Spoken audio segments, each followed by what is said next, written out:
وشر الأمور محدثاتها وكل محدثة بدعة وكل بدعة ضلالة وكل ضلالة في النار.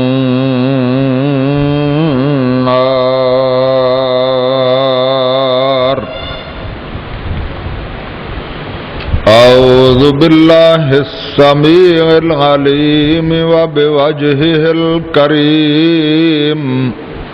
وسلطانه القديم من الشيطان الرجيم.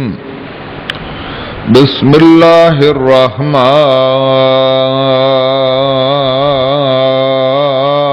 الرحيم.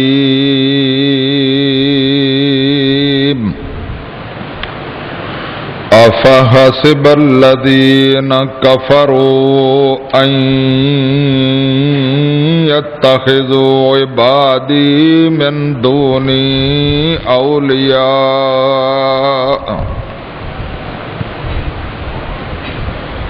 إنا أعتدنا جهنم للكافرين نزلا.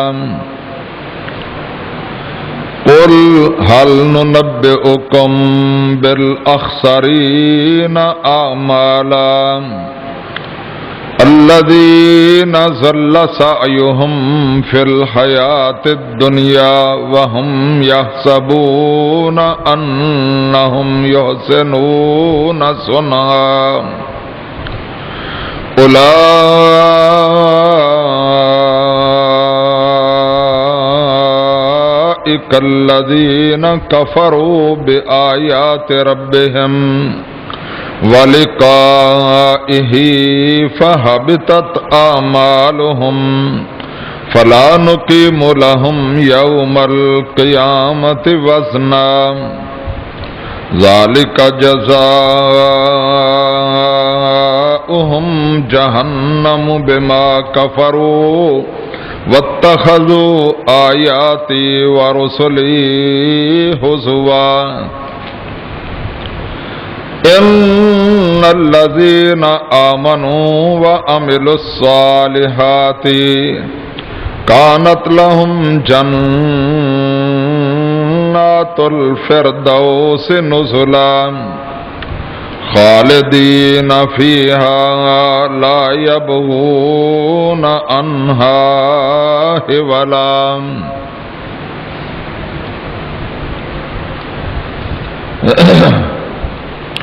آمنت بالله صدق الله مولانا العلي العظيم وصدق رسوله النبي الكريم.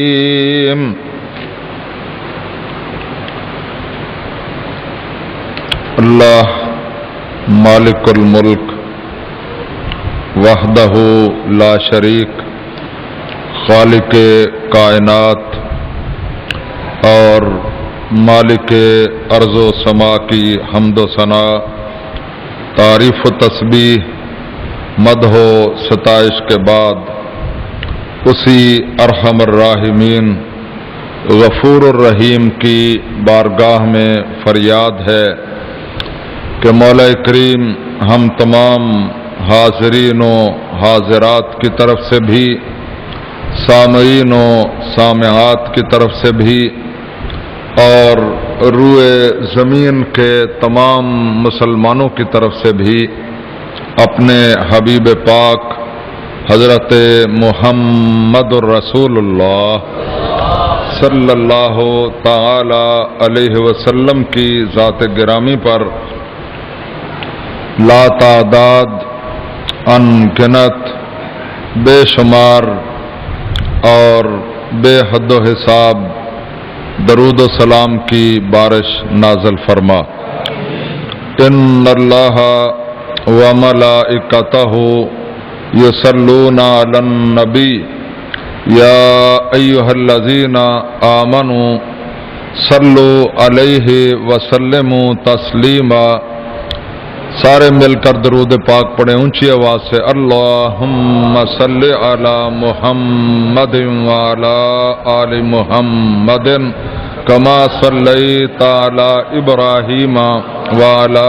آل ابراہیم انک حمید مجید. اللہم بارک علی محمد وعلی آل محمد کما بارکت علی ابراہیم وعلی آل ابراہیم انک حمید مجید. برادران اسلام، خواتین و حضرات،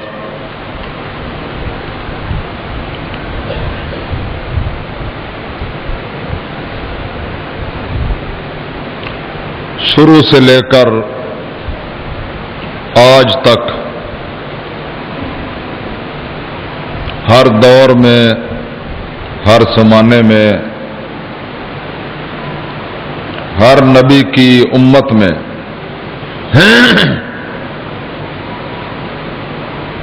جب امت پیغمبر کے راستے سے ہٹ گئی تو کچھ لوگ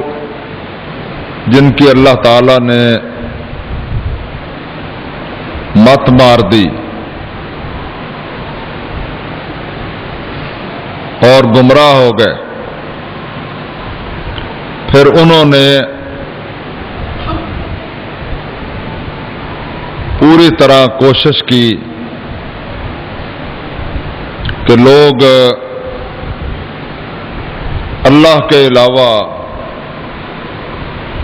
اوروں کو اپنا حاجت روا، مشکل کشا، نفع اور نقصان کا مالک، اولادیں دینے والا، بیڑیاں تارنے والا، رزق دینے والا، خزانے بخشنے والا سمجھنا شروع کر دیں. حالانکہ 1,24,000 کم و بیش جتنے بھی انبیاء کرام اس دنیا میں آئے ہیں، کسی نبی کا بھی ہرگز یہ مشن اور یہ دعوت اور یہ عقیدہ اور نظریہ نہیں تھا. ہر نبی نے ہر زمانے میں آ کر لوگوں کو اکیلے اللہ وحدہ لا شریک کی دعوت دی اور ہر ایک کو یہ بات سمجھائی کہ اللہ ہی ساری کائنات کا خالق و مالک ہے، وہی کارساز ہے، وہی مدبر ہے اور وہی اس نظام کو تنہا چلانے والا ہے، اور جو ہوتا ہے وہ اللہ کی طرف سے ہوتا ہے. کسی کو نفع پہنچتا ہے، کسی کو نقصان پہنچتا ہے، کسی کو کامیابی ملتی ہے، کسی کو ناکامی ملتی ہے. کوئی طاقتور ہوتا ہے، کوئی کمزور ہوتا ہے، کوئی برسر اقتدار آتا ہے، کوئی معزول ہوتا ہے. جو کچھ بھی ہے سب کچھ اللہ کی طرف سے ہی ہوتا ہے. مگر بعد والوں نے جب گمراہ ہو گئے تو انہوں نے انہی اللہ کے نبیوں اور رسولوں کو بھی خدا کا شریک بنانا شروع کر دیا، جن کی ساری عمریں اللہ کی توحید کی دعوت دیتے ہوئے گزری تھیں. اور پھر لوگوں کو دھوکہ یہ دیا کہ یہ ہم کوئی عام بندے تھوڑے جن کو ہم کہتے ہیں کہ بھی یہ ہمارا کوئی کام بنا دے گا، یہ اللہ کے بندے ہیں، ولی اللہ ہیں، نبی ہیں، رسول ہیں. یہ ہم نہیں کہتے بھی ان کو معبود بناؤ، ہم کہتے ہیں کہ بھی ان کی برکت سے، ان کی طفیل، ان کے وسیلے سے، اور یہ کیونکہ خدا کے قریبی ہیں، ہماری سنتا نہیں، ان کی موڑتا نہیں. یہ دھوکہ دیا، فراڈ کیا. ہر زمانے میں اسی طرح اللہ کا ایک نظام ہے بڑا زبردست، اور انسان صرف اسی پر غور کرے تو اس کو اللہ کی توحید بالکل واضح طور پر 2 اور 2 4 کی طرح سمجھ آ جاتی ہے کہ اللہ خالق ہے، اس نے سب کو پیدا کیا ہے، باقی سب اس کی مخلوق ہیں، اور مخلوق جو ہے وہ کبھی بھی خالق کے برابر نہیں ہو سکتی۔ جگہ جگہ اللہ تعالیٰ نے ارشاد فرمایا کہ کیا جن کو یہ میرے شریک بناتے ہیں یا جن کو نفع نقصان کا مالک سمجھتے ہیں، انہوں نے کوئی ایک مکھی بھی یا ایک مچھر بھی پیدا کیا ہے کہ انہوں نے کچھ پیدا کیا تو ان کو شبہ پڑ گیا کہ شاید یہ بھی کچھ ہے؟ فرمایا کسی نے کچھ نہیں پیدا کیا، بلکہ وہ خود پیدا کیے گئے ہیں، خود پیدا کیے ہوئے ہیں، مخلوق ہیں۔ اور جس کا پیدا ہونے پر،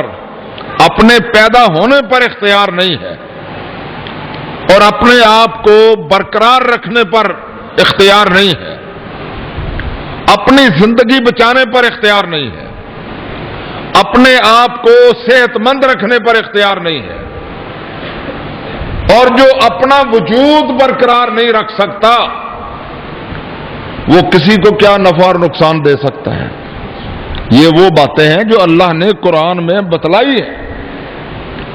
مگر جب انسان کی مت ماری جاتی ہے تو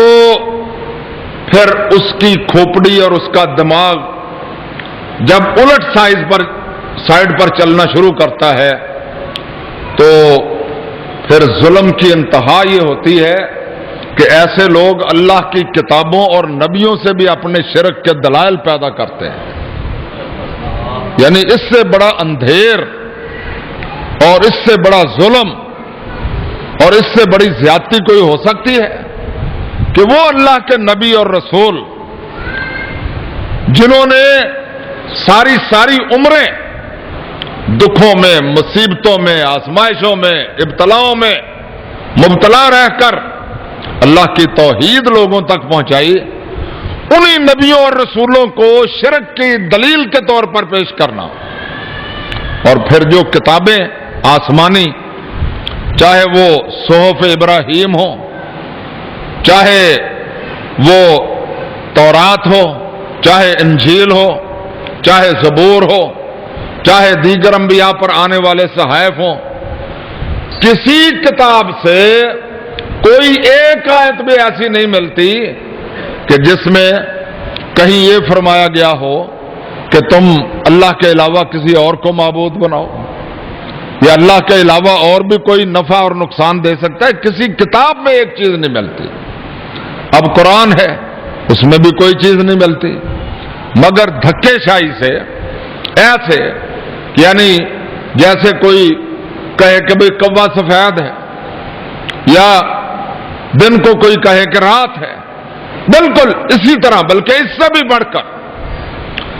میں سمجھتا ہوں کہ ایسے لوگ جو ہیں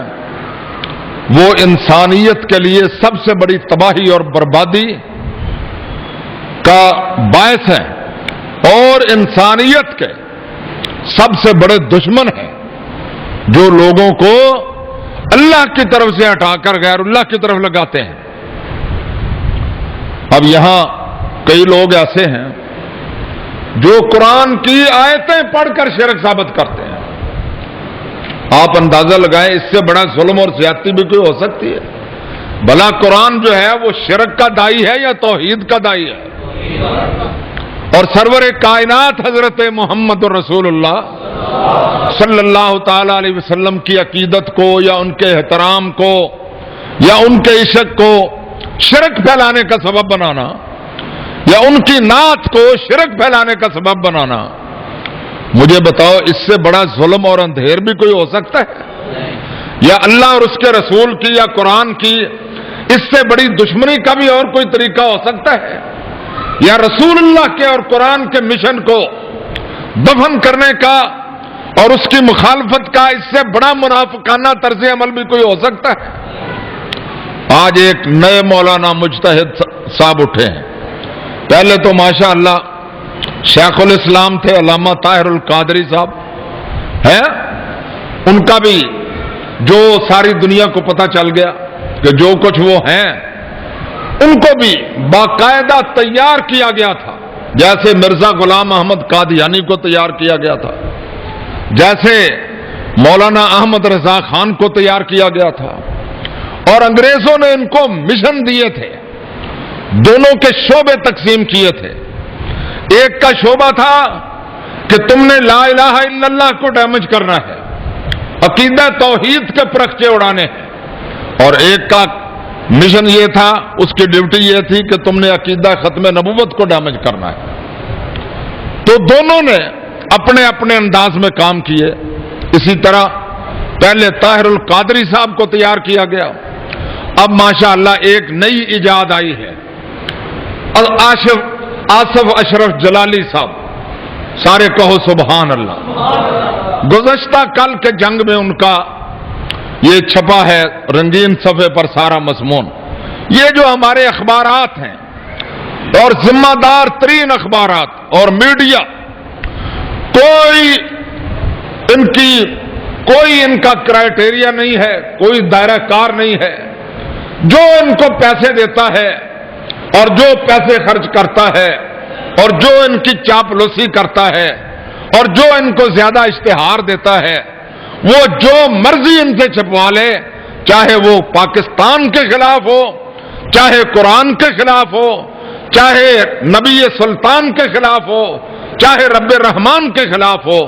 کوئی ان کی اخلاقیات نہیں ہے، کوئی ان کے اصول نہیں ہے، کوئی ان کا نظریہ نہیں ہے۔ پیسے دیں آپ، جتنی مرضی فحاشی اور عیاشی اور بدماشی چھپواتے چلے جائیں، قوم کے اخلاق تباہ ہوتے چلے جائیں، قوم کا کردار کا جنازہ نکلتا چلا جائے اور قوم سے دیانت و امانت ختم ہو جائے، ان کو کوئی پرواہ نہیں ہے۔ دریا کو اپنی موج کی طغیانیوں سے کام، کشتی کسی کی پار ہو یا درمیان رہے۔ اور روزانہ یہ اخبارات جو ذمہ دار ترین اخبارات ہیں، کوئی ان کو پوچھنے والا نہیں ہے، روزانہ یہ اللہ کے خلاف شرک چھاپتے ہیں اور سرور کائنات حضرت محمد رسول اللہ کے خلاف، حضور کی سنت کے خلاف بدعات کو نمایاں کرتے ہیں، دن رات ان کی پبلسٹی کرتے ہیں۔ میرے دوستو، بھائیوں، اور میں حیران ہوں کہ جو شرک کے عقیدے پر ہیں، وہ شرک کو پھیلانے کے لیے بڑے سیریس ہو چکے ہیں، بڑے سنجیدہ ہو چکے ہیں، اور وہ اپنا مال، دولت، پیسے، وسائل خرچ کرتے ہیں، جب دوسری طرف حالت یہ ہے کہ عقیدہ توحید کا دفاع کرنے والے اور توحید کا تحفظ کرنے والے یا توحید کا پیغام پھیلانے والے یا اللہ کی توحید کی دعوت دینے والے لوگ جو ہیں، جن کو خدا نے عقیدہ توحید کی دولت دی ہے اور جن کو اللہ تعالیٰ نے نظریہ توحید جیسی نعمت سے نوازا ہے، ان کو احساس ہی نہیں، ان کو پرواہ ہی نہیں، اور وہ اس طرح اس پر اپنے وسائل و اسباب خرچ نہیں کر رہے جس طرح کرنے کا حق تھا، اور جس طرح ذمہ داریاں ان کو پوری کرنی چاہیے تھی وہ نہیں کر رہے۔ اس لیے اس طرح کے لوگ جعلی شیخ الاسلام، یہ جعلی جو ہیں امام اہل سنت، وہ دندناتے پھرتے ہیں اور کوئی ان کو پوچھنے والا نہیں ہے۔ یہ نہیں ہے کہ کوئی ان کو پوچھ نہیں سکتا، پوچھ سکتے ہیں، ان کو 2 دن میں میدان سے غائب کیا جا سکتا ہے، یہ بھاگنے پر ان کو مجبور کیا جا سکتا ہے، کیونکہ وجاء الحق وزهق الباطل، جب حق میدان میں آتا ہے تو باطل بھاگ جاتا ہے۔ باطل اسی وقت تک دندناتا رہتا ہے جب تک حق میدان میں نہیں آتا۔ حق کو میدان میں لانے کی ضرورت ہے، عقیدہ توحید کو نمایاں کرنے کی ضرورت ہے، اور ظاہر ہے اس دور میں وسائل و اسباب کے بغیر یہ کام نہیں ہو سکتے، اور جو لوگ سمجھتے بوجھتے اپنے علماء حق کا ساتھ نہیں دیتے، ان کا احترام نہیں کرتے، ان کے ساتھ کلمہ حق کہنے کی وجہ سے محبت نہیں کرتے اور ان کی تائید میں کھڑے نہیں ہوتے، اپنے وسائل و اسباب نہیں خرچ کرتے، میں ایمانداری سے سمجھتا ہوں کہ اللہ کے ہاں وہ مجرم ہوں گے اور خدا کی بارگاہ میں ان سے ضرور پوچھا جائے گا۔ صرف یہ اسلام ہے، یہ دین ہے کہ خود آپ موحد بنے اور توحید کے غرور اور تکبر میں آپ پھرتے رہے کہ بس میں تو بخشا ہی گیا ہوں، باقی دنیا کی ہدایت اور ان کی نجات کی کوئی ذمہ داری تم پر عائد نہیں ہوتی ہے۔ شرک کو مٹانا اور اللہ کی توحید کو غالب کرنا یہ موحدین کی ذمہ داری ہے، اور جب تک یہ اپنی ذمہ داری نہیں پوری کریں گے، پوری دیانت سے ایمانداری سے